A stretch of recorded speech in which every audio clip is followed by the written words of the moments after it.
A Reforming Pharaoh, Chapter 4, Section 4. How did Akhenaton try to change Egyptian religion? Akhenaton is a very interesting pharaoh in ancient Egyptian history. He actually tried to change the religion from polytheistic to monotheistic. A new belief. In 1353, Akhenaton becomes a pharaoh.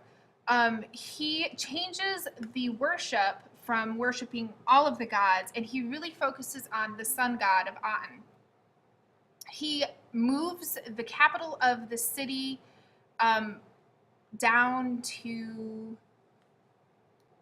he moved it to Tel El Amarna, which is one of the locations that you had to locate on your map.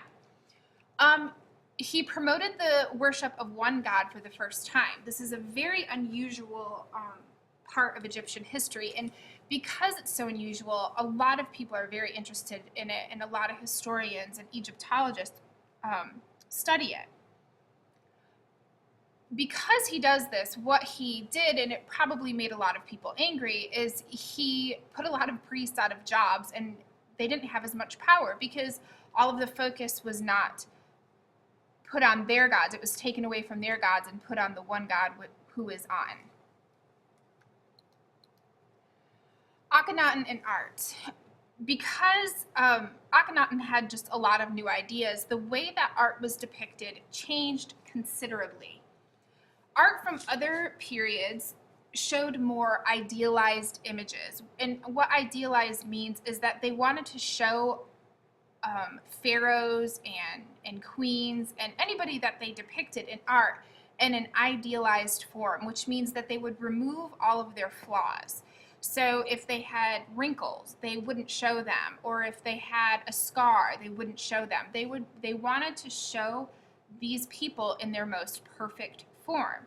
So when Akhenaton's art, when his period start producing art, it becomes more realistic, which means that they are representing the wrinkles, that if there is a scar, if the pharaoh has a little extra weight on him, it is represented. So it's a more realistic, meaning that it looks more true to how the person looks in real life.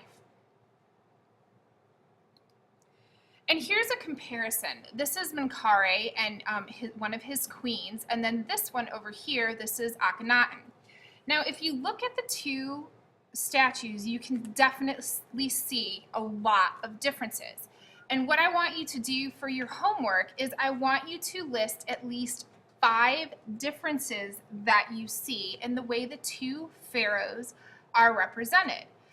And just tell me anything. There's nothing specific I'm looking for. I just want to see what you see. It can be anything from the way they're standing to their physical features, anything that you want to tell me, anything that you can point out, because probably what will happen is that you will see things that I never saw.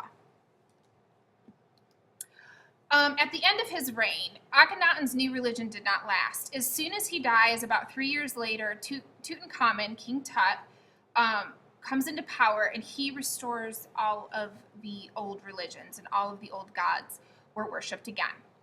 All right, I will see you in class. Have a good day.